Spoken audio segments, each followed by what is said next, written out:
Türkiye bilen Türkmenistanyň gatnaşyklary bir millet, iki döwlet ýörelgesine esaslanýar. 14 aprelde Türkmenistanyň paýtagtyndaky Türkiýanyň ilçihanasynyň medeniýet merkezinde Türkiýanyň siýahatçylyk hepdeliginiň açylış dawarasy geçirildi. Çäre Nadir Alparslan şeýlekem Türkiýanyň ilçisi Ahmet Demirok gatnaşdy.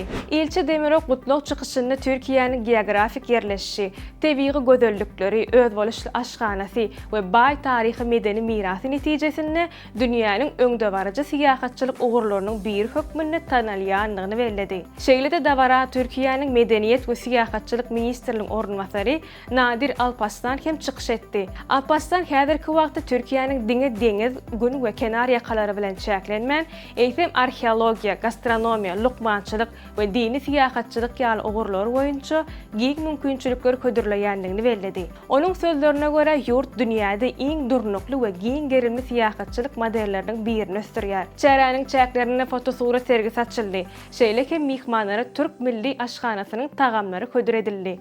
Täzelikleriň ilkinji diňleýijisi bolmak üçin bize agza bolun. Habarlar, täsinlikler, videolar hemmesi bir ýerde Türkmen portalla. Biziň bilen galyň.